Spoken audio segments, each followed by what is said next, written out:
What is going on, everyone? Joe here, and welcome to my first Football Manager video here on YouTube. We're on the FM19 Beta. We're going with Roma as well. They've got an interesting squad actually. I think they've signed a few exciting players since last season. So some of you might know me from FM blogging. I used to have a blog around the time of FM16 and 17. However, that's kind of stalled and died out recently, and I've really wanted to try out YouTube.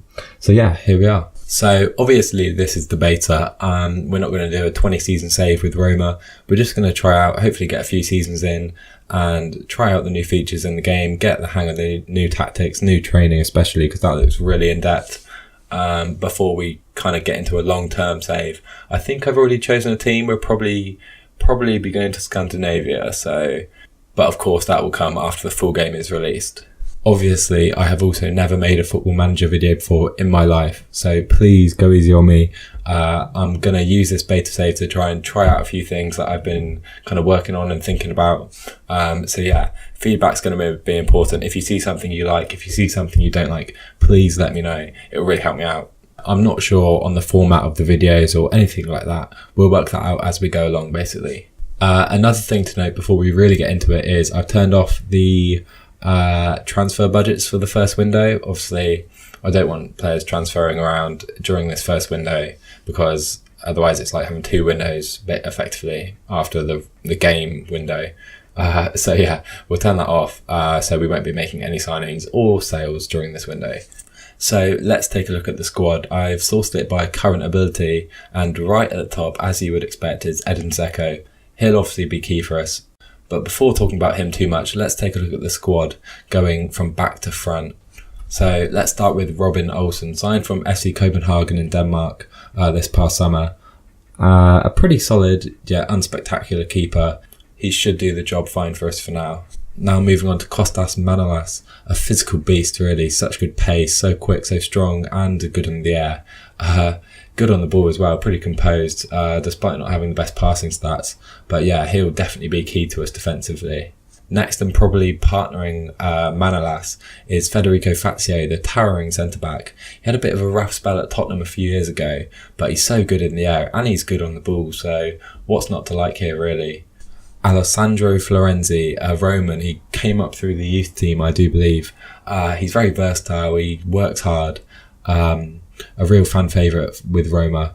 I'd love to see him do well with this. He'll probably play it right back mostly. And backing up Florenzi will most likely be Rick Karsdorp, signed from Feyenoord, the Dutchman. He's only 23. He's a very good offensive fullback, not so good defensively just yet. But of course he's got time to grow. Hopefully we'll try and get him some solid playing time. And over to left back, Alexander Kolarov will probably be starting there for us. Very well rounded this year. Look at those stats. He's so good crossing the ball in from the left, really composed on the ball. I'm surprised he's as good physically as he is still. But yeah, still looks like a very good player for us at 32 years old. Holding the midfield will almost certainly be Stefan Nzonzi, signed from Sevilla in the summer. Even broke into the France World Cup squad this past summer.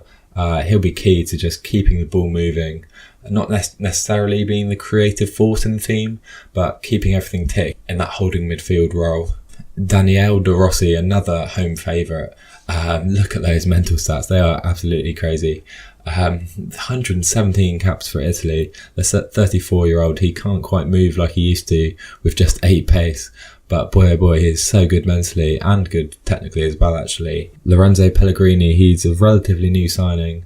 Fairly well-rounded midfielder as well. He can get forward, gets up and down, and he's not the worst defensively either. And at just 22 years old, this guy could really be an exciting player for us going forward.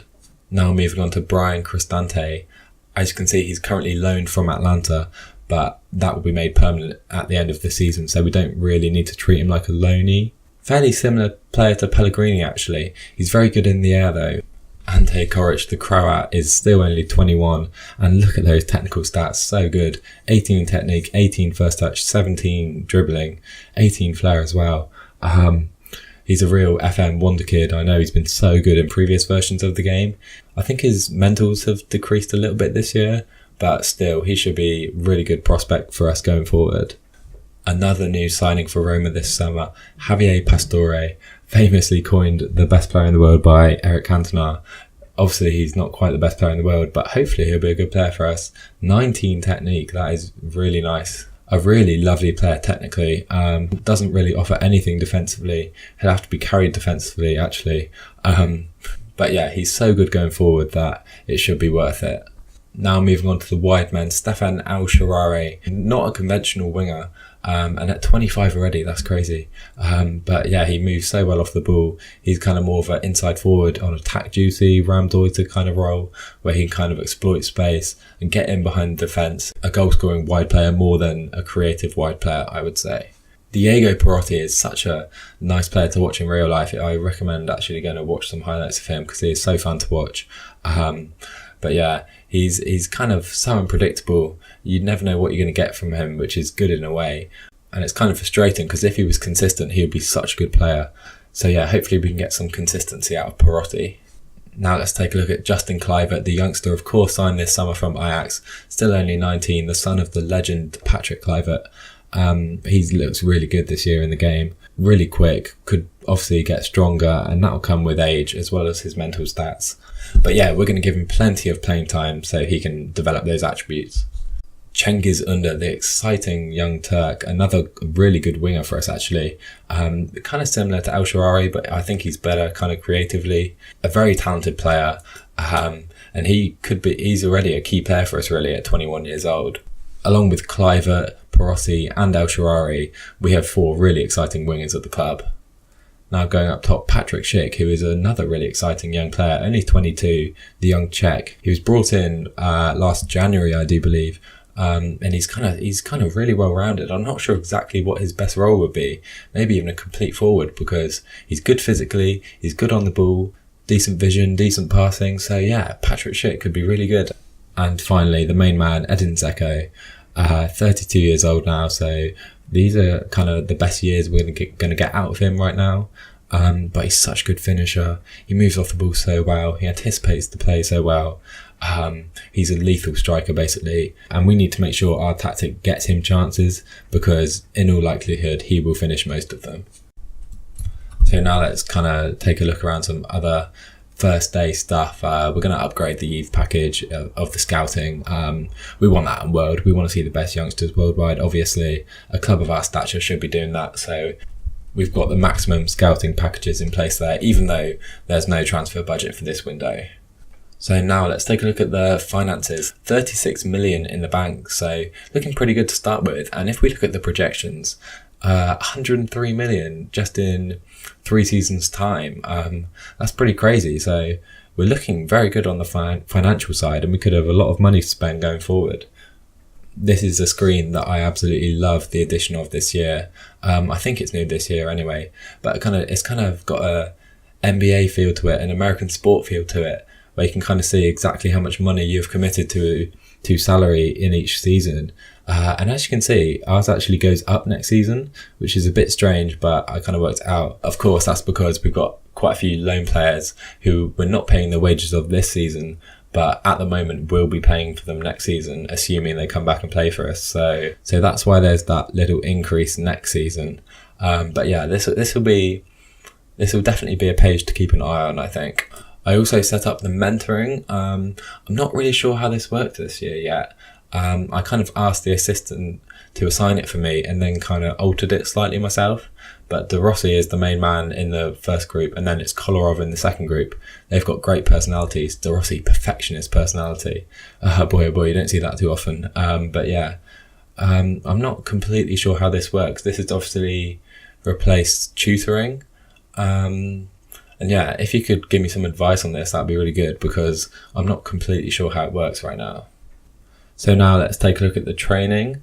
Obviously completely revamped this year. It does look really amazing, but it also looks pretty in depth. So I've kind of left my assistant to do the full training for me for the moment, and then I can kind of alter it and then kind of take over it more from there as I get used to the new full team training. But I do really like this new individual training screen.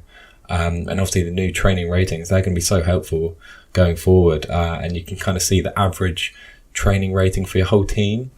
I think that'll be a really good indicator as to the kind of togetherness and cohesion of your team. So I'll definitely be keeping an eye on all these ratings. I also really like the kind of, I'm not completely sure if this is new, but the kind of new individual training system where you can kind of train a number of attributes in one. So I've got Cliver on attacking movement, which trains his anticipation, decisions, and off the ball. And obviously Manolas on his passing, which trains first touch passing and technique. So yeah, I really like that as well. I'm not completely sure if that's new, but yeah, I really like that. So let's take another look at the club info page that we started on. And if we take a look at the league history, we've actually finished second 9 times since Roma last won Serie A, which is all the way back in 2000, 2001. 9 second places in just over 15 seasons is fairly ridiculous, and to not win the league once, that is crazy. So obviously, Roma are the nearly men of Italy, and hopefully before we move on to a longer term save, I'm really hoping we can kind of push for a Serie A, because that'd be so good if we can bring Roma another Serie A title. So I hope you guys have enjoyed this video. Obviously, please do leave me some feedback, because obviously I'm new to this, so I'm not going to get it right first time, but we'll get there in the end. So yeah, if you like or dislike something you see, please let me know, because that will help me so much. The next video, we're going to kind of go through the pre-season before getting into the league and season proper. So yeah, if you enjoyed, please leave a like, drop a sub as well. Let me know what you thought, and I'll see you guys in the next one.